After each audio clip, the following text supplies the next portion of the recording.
आप सभी का पाथ फाइंडर्स बाय एकेडमी पे स्वागत है। आपको पता है कि 21st सेंचुरी में जो सबसे बड़ा स्ट्रैटेजिक एसेट किसी भी कंट्री के लिए है, वो है डेटा और इंफॉर्मेशन। अगर 20th सेंचुरी की बात करें तो ऑयल था।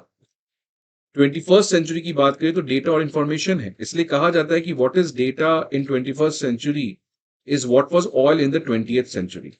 तो आज डेटा और इंफॉर्मेशन को कलेक्ट करने का जो एक रेस है, वो हर एक कंट्री और हर एक कंपनी दोनों कर रहे हैं। अमेजॉन, गूगल, आपको पता है किस तरीके से हमें ट्रैक करते हैं, हमारे सारे डेटा को ले जाते हैं।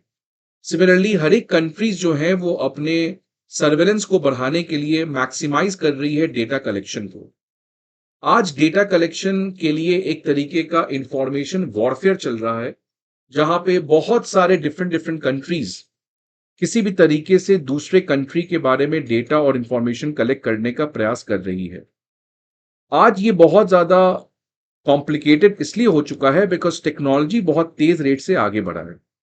And because of the technology the data can be collected in many ways. बहुत तरीके से आप किसी कंट्री का डेटा कलेक्ट कर सकते हैं, जिसकी वजह से आप उस कंट्री के ऊपर सर्वेलेंस कर सकते हैं। चाइना इस तरीके के सर्वेलेंस को हमेशा करता है। आपको पता है कुछ महीने पहले चाइना ने हम्बन टोटा पोर्ट में अपना एक स्पाई एयरक्राफ्ट भेज दिया था, एक स्पाई शिप भेजा था। उस स्पाई शिप के थ्रू इंडिया के बारे में सर्वेलेंस कर रहा था। लेकिन चाइना रिसेंट टाइम्स में एक और बहुत सोफिस्टिकेटेड चीज को डेमोन्स्ट्रेट किया है, जिसकी वजह से वो दूसरे कंट्रीज के ऊपर सर्वेलेंस कर पा रहा है। वो है चाइनीज स्पाई बलून। चाइना का स्पाई बलून, इसका नाम आपने कुछ साल पहले सुना होगा। तो चाइना रिसेंट टाइम्स में स्पाई बलून का यूज कर रहा है दूसरे कंट्री के ऊपर सर्वेलेंस करने के लिए, दूसरे कंट्री के जो भी डेटा है उसको कलेक्ट करने के लिए। अब रिपोर्ट आज न्यूज में क्या आया है कि जो इंडियन एयरफोर्स है, उसने एक टारगेट को हिट किया है, जो टारगेट एक चाइनीज स्पाई बलून टाइप का था, using the Rafale fighter jets. तो इंडियन एयरफोर्स ने एक ऐसे टारगेट को बहुत ऊपर स्पेस में हिट किया है, जो टारगेट काफी सिमिलर है as compare to the Chinese spy balloon. उसको इंडियन एयरफोर्स ने सक्सेसफुली शूट डाउन किया है with the help of Rafale fighter jets. ये इतना आसान नहीं है, it is a very difficult thing. क्यों डिफिकल्ट है? बिकॉज ये जो स्पाई बलून है, इनको डिटेक्ट करना और डिस्ट्रॉय करना ये बहुत चैलेंजिंग है। क्यों चैलेंजिंग है, ये हम लोग आने वाले सेशन में बात करेंगे कि क्या चाइना का स्पाई बलून स्ट्रैटेजी है, कैसे चाइना जो है वो स्पाई बलून के थ्रू बहुत सारे कंट्रीज का डेटा और सर्वेलेंस कर पा रहा है। इंडिया की क्या स्ट्रैटेजी है, और फ्यूचर में स्पाई बलून के थ्रू चाइना और कितने एडवांसमेंट को कर सकता है। आगे बढ़ने के पहले फ्रेंड्स, एक इंपॉर्टेंट इन्फॉर्मेशन की अकेडमी आईएएस का चौथा ऑफलाइन ब्रांच पटना में स्टार्ट हो चुका है। न्यू दिल्ली के करोल बाग में 24 अक्टूबर को बैच, मुखर्जी नगर में हिंदी मीडियम में 21 अक्टूबर, प्रयागराज में हिंदी और इंग्लिश दोनों मीडियम के बैचेस इन स्पेसिफिक डेट्स को स्टार्ट होने जा रहे हैं। आप सभी को पता है कि अकेडमी आईएएस जीएस कोर्स के अलावा सीसैट ऐसे writing optional course, comprehensive current affairs और फुल लेंथ टेस्ट सीरीज ऐसे फैसिलिटीज को भी प्रोवाइड करता है। इन सारे इंफॉर्मेशन के लिए आपको हमारे ऑफलाइन ब्रांचेस पे विजिट करना होगा, या नहीं तो आप हमारे ऐप को डाउनलोड कर सकते हैं, जहां पे आपको ये सारे इंफॉर्मेशन प्रोवाइड किए जाएंगे।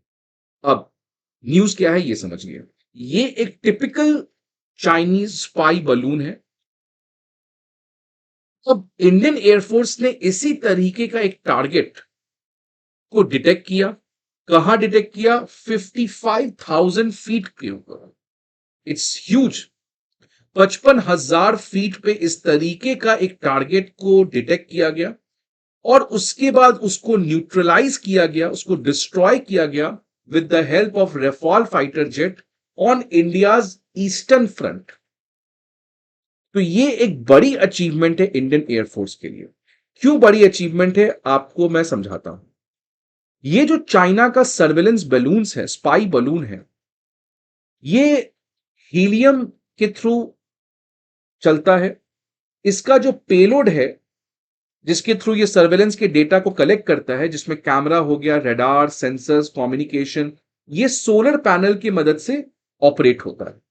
लेकिन इसकी सबसे खास और यूनिक बात क्या है कि आप देखिए, जो कमर्शियल एयरलाइंस है वो 40,000 फीट पे चल रहे हैं, जो फाइटर एयरक्राफ्ट है वो 65,000 फीट पे चल रहे हैं, लेकिन जो सर्वेलेंस बलून है वो कई गुना ज्यादा इसके भी ऊपर ऑपरेट कर सकते हैं, which is from 80,000 feet to 1,20,000 feet. इसलिए इनको हम ये भी कहते हैं कि they are the near space balloon. Near space balloon का मतलब, स्पेस आपको पता है अर्थ से 100 किलोमीटर ऊपर, तो नियर स्पेस का मतलब कि ये स्पेस के काफी क्लोज चलते हैं, जिसकी वजह से इनको डिटेक्ट और डिस्ट्रॉय करना ये बहुत मुश्किल है। आपका जो सबसे बेस्ट फाइटर एयरक्राफ्ट होगा वो भी 60,000 फीट पे चल रहा है, लेकिन ये बलून 90,000 फीट पे है, तो इसको डिस्ट्रॉय करना इसलिए बहुत डिफिकल्ट हो जाता है। ये बहुत कम कंट्रीज के पास इस तरीके की टेक्नोलॉजी है। ये जो अभी हमें स्पाई बलून टारगेट दिखा था, जिसको इंडियन एयरफोर्स ने न्यूट्रलाइज किया है, वो 55,000 फीट पे था। अगर मान लो ये और ऊपर रहता तो ये बहुत चैलेंजिंग हो जाता। सो ऑल्दो इंडियन एयरफोर्स का एक बड़ा अचीवमेंट है, but in future Chinese spy balloon और ऊपर भेज सकता है, जिसको न्यूट्रलाइज करना बहुत मुश्किल होगा। तो ये चाइना का एक स्पाई बलून स्ट्रैटेजी है जो कई सालों से चाइना चला रहा है, simply in order to collect information, data, to ensure कि उसका जो सर्विलेंस है वो चल सके। और ये इस तरीके से काम कर सकता है। आप देखिए, ये जो चाइनीज स्पाई बलून है ये जाएगा कहां पे, 80,000 टू 1 लाख फीट, जो कि स्पेस के काफी करीब है, इसलिए इसको नियर स्पेस फ्लाइट्स भी कहते हैं। और इसमें जो पेलोड है, पेलोड में आप देख सकते हैं ये best, one of the best camera, और ये सब कुछ चलेगा किससे, सोलर पैनल से। तो इसके through China spy balloon strategy के अंदर बहुत सारे कंट्रीज के ऊपर इस तरीके के सर्वेलेंस कर रहा है। ये जो चाइना का स्ट्रैटेजी है, ये कोई नया स्ट्रैटेजी नहीं है। जो हाई ऑल्टीट्यूड बलून से, इसके ऊपर चाइना ने रिसर्च 1970 से स्टार्ट किया है, लेकिन रीसेंट टाइम्स में, खासकर जब से शी जिनपिंग पावर में आए 2013 में, और चाइना का एग्रेसिवनेस बढ़ा है, तो चाइना का मिलिट्री के ऊपर भी फोकस बढ़ा है, इसलिए रीसेंट टाइम्स में इस तरीके के टेक्नोलॉजीज के ऊपर जो रिसर्च है वो और बढ़ा दिया गया है। और इनफैक्ट अगर आप पीपल्स लिबरेशन आर्मी के ऑफिशियल न्यूज़पेपर पीएलए डेली के एक 2018 के आर्टिकल की बात करेंगे, तो उन्होंने इस चीज को कबूला भी है कि पहले के जो कॉन्फ्रंटेशन थे, लड़ाई झगड़े थे, वो लैंड पे होते थे, सी पे होते थे, और लो ऑल्टीट्यूड पे होते थे। लो ऑल्टीट्यूड का मतलब 15 किलोमीटर, 20-25 किलोमीटर। बट आज रीसेंट टाइम्स में एक नया बैटल फील्ड बना है, एक नया एरिना बना है जहां पे वॉरफेयर चल रहा है, वो है नियर स्पेस। नियर स्पेस का मतलब around 100 kilometre from the earth. So this new near space has become a new battle field in the modern warfare. और अगर एक कंट्री को नियर स्पेस में अपने इन्फ्लुएंस को बना के रखना है, जो कि नेशनल सिक्योरिटी के लिए बहुत इंपॉर्टेंट है, तो नियर स्पेस में चलाने के लिए आपको फ्लाइट व्हीकल्स भी चाहिए जो इतने ऊपर चल सके, because normal fighter aircraft near space में नहीं जा सकते हैं।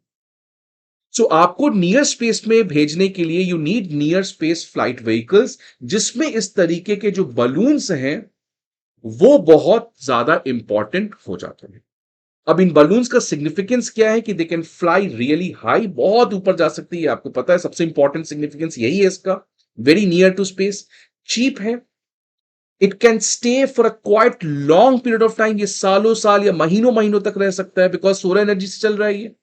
तो ये बहुत लंबे समय तक विदाउट बीइंग डिटेक्टेड एनिमी का इंफॉर्मेशन कलेक्ट कर सकता है। और ये जो इंफॉर्मेशन कलेक्ट कर सकता है, ये कोई एक आध इंफॉर्मेशन, ये बहुत तरीके की इंफॉर्मेशन, कुछ military information like military infrastructure की इमेजेस कलेक्ट कर सकता है, कम्युनिकेशन डेटा कलेक्ट कर सकता है, और कुछ non military data such as weather data को भी कलेक्ट कर सकता है। और पांचवा, जो फ्यूचर में इस बलून का बहुत इंपॉर्टेंस होगा, वो है हाइपरसोनिक वेपन को बनाने में ये बहुत ज्यादा मदद करेगा। सो फ्यूचर में जिस तरीके से कंट्रीज जो है वो हाइपरसोनिक वेपन्स को बनाने का ट्राई कर रहे हैं, हाइपरसोनिक वेपन्स का मतलब द वेपन्स और the missiles which travels at a speed of 5 to 25 times speed of sound. तो hypersonic weapons are the future missiles, जिसको डिटेक्ट करना नॉर्मल रडार के लिए इंपॉसिबल है। इनफैक्ट आयरन डोम जो इजराइल का है वो भी फेल हो जाएगा। सो फ्यूचर में हाइपरसोनिक वेपन को डेवलप करने के लिए स्पाई बलून्स का बहुत ज्यादा जरूरत है। ये क्या जरूरत है ये हम लोग अभी जस्ट देखेंगे। तो ये जो चाइना के स्पाई बलून है, ये 2020 में जापान में देखा गया था, 2021 में ताइवान में देखा गया था, 2022 में अंडमान एंड निकोबार में भी देखा गया था, लेकिन हमने कुछ किया नहीं था बिकॉज हमारे उस पास उस समय टेक्नोलॉजी था नहीं। 2023 में अमेरिका, आपको पता ही कितना फेमस चीज हुआ था, ये देखो आप अमेरिका का इमेज, F-22 रैप्टर्स ने किस तरीके से चाइनीज स्पाई बलून को डिटेक्ट किया और डिस्ट्रॉय किया था with the help of a side window missile. But 2022 में जब अंडमान एंड निकोबार में हुआ था, उस समय इंडिया को समझ में आ चुका था कि इस तरीके के स्पाई बलून्स फ्यूचर में आएंगे तो इनको डिस्ट्रॉय करना बहुत जरूरी है। और मैं जो पांचवा पॉइंट कहा था आपको अभी, data collection that can aid development for hypersonic weapon, आप ये देखिए कि फ्यूचर में हाइपरसोनिक वेपन को बनाने के लिए इन बलून्स का यूज किया जा सकता है। और इनफैक्ट चाइना ने 2018 में ये किया और उसके फोटो और वीडियो को भी रिलीज किया। आप इस फोटो को देख सकते हैं, चाइना ने क्या किया, एक बलून को भेजा बहुत ऊपर 80,000 फीट पे भेज दिया। उस बलून के जो पेलोड था उसमें 3 इस तरीके के व्हीकल्स थे, हाइपरसोनिक वेपन्स कह लो आप। तो चाइना जो है वो हाइपरसोनिक वेपन को बना रहा है। बट हाइपरसोनिक वेपन को बनाने के लिए आपको सबसे पहले समझना पड़ेगा कि ये जो वेपन्स हैं, क्योंकि ये जो वेपन्स है, जो हाइपरसोनिक वेपन्स है, ये बहुत ऊपर फ्लाई करते हैं, जिसकी वजह से उनको डिटेक्ट करना बहुत मुश्किल होता है। तो अगर आपको इस हाइपरसोनिक वेपन को इतने ऊपर ट्रैवल करना है तो आपको समझना पड़ेगा कि ये मिसाइल्स आउटर स्पेस में, या आउटर स्पेस में नहीं, नियर स्पेस में कैसे काम कर सकते हैं। तो चाइना ने क्या किया, इसी चीज को समझने के लिए इन 3 पेलोड्स को, इन 3 हाइपरसोनिक ग्लाइड व्हीकल्स को बहुत ऊपर ले जाके रिलीज कर दिया और देखा कि ये कैसे ट्रैवल कर रहे हैं, इनकी ट्रैजेक्टरी क्या है, इनको कितना प्रेशर है, इनको कितना डेंसिटी है। ये सब चीजों को इन्होंने समझा, सो दैट इन फ्यूचर में चाइना जो है वो हाइपरसोनिक प्रिसिजन वेपन्स को बना सके विथ न्यूक्लियर केपेबल वेपन्स।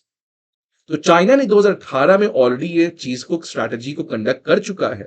तो हाइपरसोनिक मिसाइल्स जो रशिया के पास है और रशिया ने यूक्रेन में यूज भी किया है, तो आने वाले टाइम में हाइपरसोनिक वेपन को बनाने के लिए, उसको समझने के लिए आपको इस तरीके के बलून्स का जो रेलेवेंस है वो बहुत ज्यादा होगा।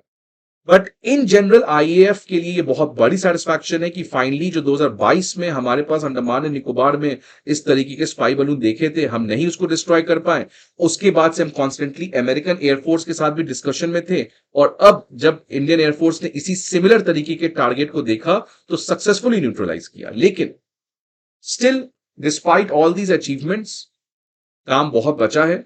इंडियन एयरफोर्स चीफ ने खुद 5 अक्टूबर के इंटरव्यू में कहा कि चाइना जो है वो इंडिया से ज्यादा है in terms of technology, defence production and infrastructure. So that is the true reality कि इंडिया को अभी भी बहुत ज्यादा अपने मिलिट्री डिफेंस अपग्रेडेशन पे काम करना होगा, इंडिजिनाइजेशन पे काम करना होगा। ये रफाल फाइटर जेट है। In future India should make its own fighter jet, जिसकी वजह से हम इस चीज को डिस्ट्रॉय कर पाए। तो इंडिया के लिए डिफेंस को इंडिजिनाइज करना, मॉडर्नाइज करना, ये बहुत ज्यादा जरूरत है in order to become a विकसित Bharat. So India needs to put more energy specially on air force and navy, which are very important for this particular new warfare. अगर आपको वीडियो अच्छा लगे तो लाइक करिएगा और आप अपने व्यूज को बताइएगा कि आप कैसे बेटर कर सकते हैं इंडिया के मिलिट्री इंफ्रास्ट्रक्चर को और इस तरीके के चाइनीज टारगेट को। Thanks for watching the session. See you again in the next video. Till then, goodbye, take care, and best wishes.